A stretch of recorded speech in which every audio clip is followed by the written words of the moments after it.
homage to the Buddha, the Dhamma, and the Sangha. Welcome, young friends and everyone listening today.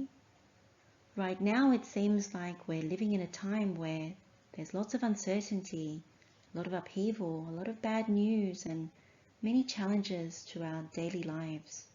Things we take for granted, like going to school easily, going to the shops easily, being able to travel around freely, they're not so easy now. And there's a lot of restrictions. And so at this time, a lot of us are feeling anxious, stressed, concerned about the future, not knowing what's going to happen. And many of us also feel fearful at times. Maybe it's not consistently fearful, but fearful at times. So it's very good to look at what the Buddha says about this. What are the Buddha's words and those of the Noble Arahants when it comes to the arising of fear? How can we overcome it? How can we feel safe? The sutta that we're looking at today is the Kumāraka Sutta, and this appears in the Heartfelt Sayings of the Buddha.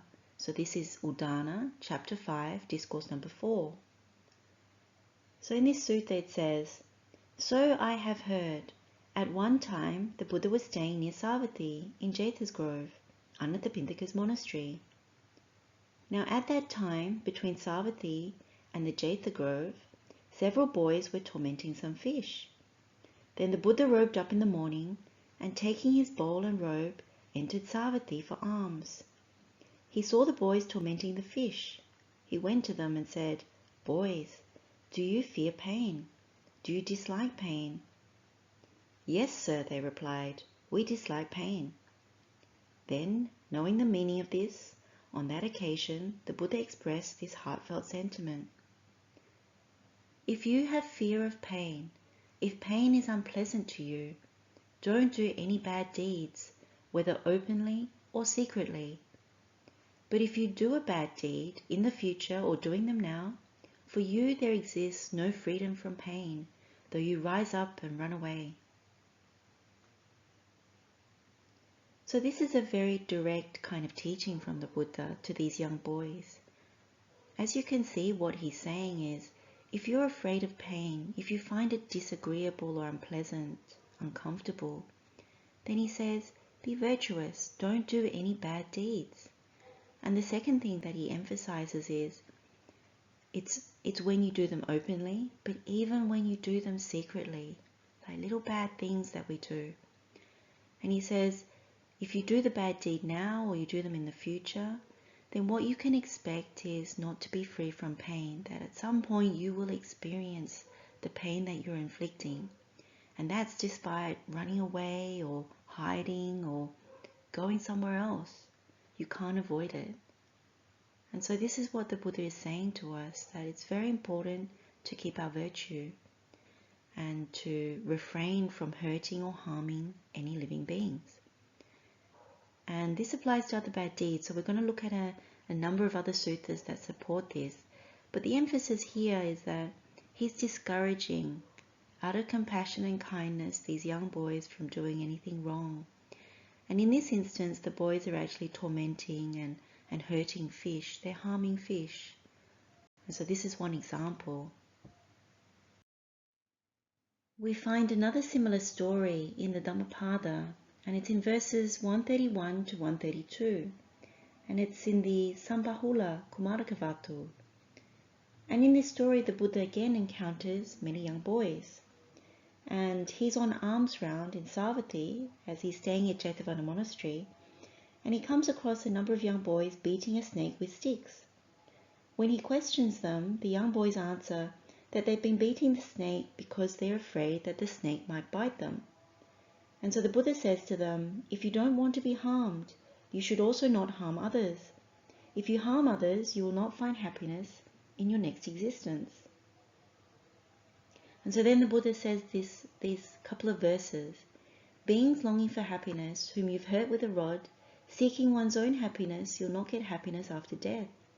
Beings longing for happiness, whom you haven't hurt with a rod, seeking one's own happiness, you'll get happiness after death. And so clearly the message that the Buddha is giving in this sutta, but also the one that we started with, is don't harm others if you don't want to be harmed. Don't injure or inflict pain. And unfortunately, what you find is that our instinct or our habit is to find a weapon when we're scared. So we pick up a stick, we pick up a rod, a knife, and other kinds of weapons when we're scared. And so this can be in a lot of different situations where we face wild animals or critters, or even if we are finding that someone is about to attack us, like another human being. We might hold our fists up or look around for a weapon.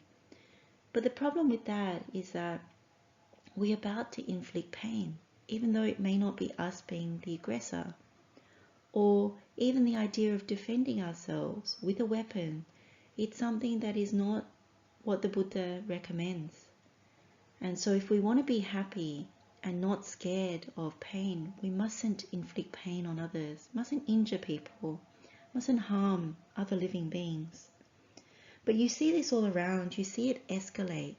So we talk about these little examples of young boys, but you see that in the world, that when you turn on the news, you see that everyone's quick to find a weapon, that people might find knives and guns and other things and they may store them. And it's really out of fear, if you really think about it. And when the world goes to wars and other kinds of conflict, it's usually with weapons. And so when you look at that, you realize actually there is no happiness for those people that are taking up arms, taking up weapons, and are about to fight. And this is something that needs to be contemplated and thought about, because you can see in these two stories, the Buddha is very clear. Refrain from harming if you want to be happy. Refrain from harming if you don't want to be fearful of pain. There's also a teaching called the Atthadanda Sutta in the Sutta Nipata, Chapter 4, Discourse number 15. And it's about one who has taken up the rod, so someone who's taken up a weapon. And I just wanted to read the first verse. It's a bit of a longer sutta and goes into a lot of detail when you try and interpret it. So we'll just look at the first verse. The Buddha says, "Fear has arisen from one who has taken up the rod. See the people engaged in strife. I will tell you of my sense of urgency, how I was stirred by a sense of urgency." And so what the Buddha is saying here is that fear has come to those who take up weapons, and then they engage in strife. And so what he's talking about is, particularly when you take up a weapon, you start to do bodily misconduct, verbal misconduct, and also mental misconduct. And so when that happens, in the present existence, you experience some kind of fear, pain, and sadness. And when that happens, it has arisen because of your own violence, because you've taken up the weapon.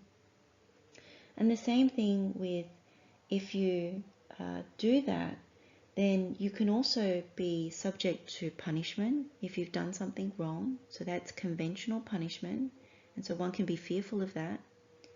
And also at the end of the life, as we know, that we're all subject to our karma. So even after death, then there may be bad kind of results that one can expect. And so that's also why he says that there's this sense of urgency, because he wants to actually remind us, teach us, that this is not the good path to follow. That if you take up weapons out of fear, then you are actually going to inflict pain on others, and then you'll have a bad result. And so this is something that's very, very strong in the Buddha's teachings, that he's always counseling us to be very cautious about taking up weapons, inflicting pain, injuring others, harming others. Now let's look at what the Buddha says about harming with a stick or a weapon or with our hands. So you remember the Chula Kamma Vibhanga Sutta. This is Majjhima Nikaya number 135. And we've looked at this when we've looked at the Vatupama Sutta and also different other aspects of the teaching. So let's look at the result of harming others. The Buddha says, "Here, student, some man or woman is given to injuring beings with the hand, with a clod, with a stick, or with a knife.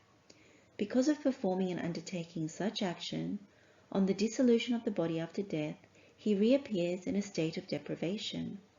But if instead he comes back to the human state, then wherever he is reborn, he is sickly.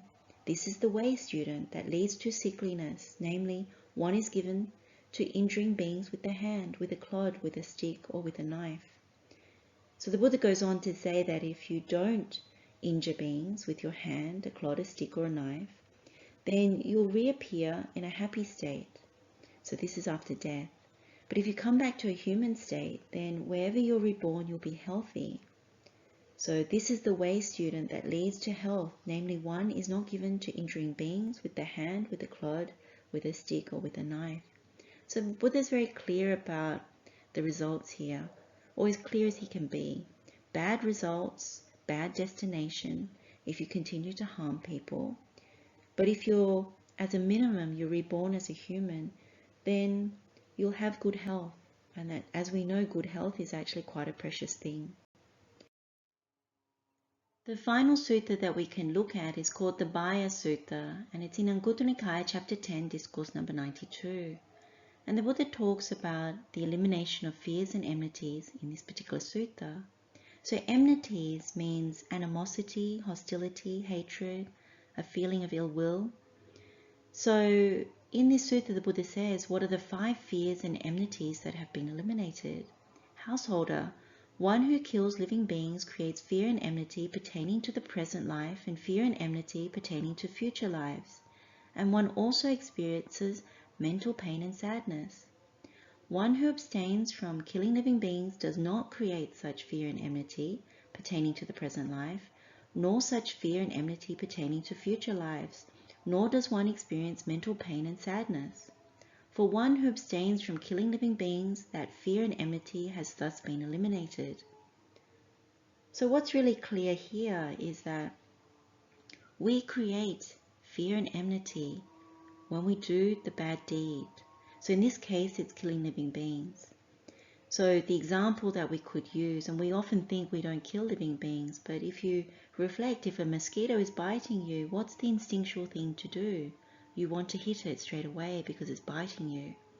Or if a crazy animal comes at you, it's running at you like a dog, a stray dog, or somebody else's dog, you're in the park, and it comes running at you, and it looks a little vicious. The first thing you might do is look around for a weapon, or you might clench your fists ready to defend yourself. Or any other kind of situation, maybe in the playground or at home with a sibling, where you're playing around but suddenly it gets very aggressive, or something happens where you disagree with one another, or someone's taken something from you and they're now attacking you. Then what you do is you normally clench your fists and you're about to attack back if that's the instinct. Not everyone has that, but sometimes it's the case. Now that doesn't mean that you're killing, but it lends itself in that direction. So one has to be quite careful, because the Buddha says that you create fear and enmity when that happens. The enmity is the hostility or the animosity with the other being, whether it's an animal or a human being. And so he also says that you experience mental pain and sadness. So this is the mental suffering that you experience after harming. And then you get sad, you might even regret, but there's actual mental pain and sadness that arises. And so the Buddha says if you refrain from that, if you don't do that, if that's not your first thing in terms of wanting to harm and then even killing, then you won't create the fear and the hostility, and you won't experience that mental pain and sadness. You'll actually eliminate it. And so he says the same thing for the other parts of the precepts. He says the same thing for refraining from taking what is not given, refraining from engaging in sexual misconduct, refraining from speaking falsely, and refraining from indulging in liquor, wine, and intoxicants. So refraining from alcohol, because that's the basis for heedlessness or negligence. What you'll notice is with that last one, when you take alcohol or intoxicants, you get very negligent. You don't have your wits about you. And so there may be a propensity to harm or to do other wrong things, other bad deeds. So from this sutta you can see that the Buddha is saying, if you refrain and you take the 5 precepts, then you don't create fear and enmity in this life or in future lives, and you don't experience the mental pain and sadness. So it's a very powerful teaching that he's saying, one that we don't often think about in that way, that if we take the 5 precepts and we adhere to them, we stick to them, then we're not creating fear or enmity for ourselves, because we're not harming anybody else. There's no increase in greed, hatred, and delusion, because when we break the 5 precepts, what we're doing is we're increasing greed, hatred, and delusion. So we're on the wrong path. And of course, we bear the bad results of any bad deeds that we do. So very good teaching from the Buddha, very good reminder for us. We've now come to the end of our session, young friends. And the message from the Buddha is very clear, that if we don't want to be afraid of pain or suffering, if we find pain disagreeable or we dislike it, then it's important that we don't inflict pain on others. If we don't inflict pain on others, then we can enjoy the happiness in this life and in the next. We won't bear any bad results. And so the takeaway that the Buddha also says is that virtue is very important, that if we don't want to create fear and enmity for ourselves, then it's important that we keep the 5 precepts. And in that way, we're also free from the mental pain and sadness. So we can share the merit with all sentient beings. May all beings be happy and well. May all beings be free from fear, from suffering. Blessings of the Triple Gem, wishing you well. Teruan Saranai.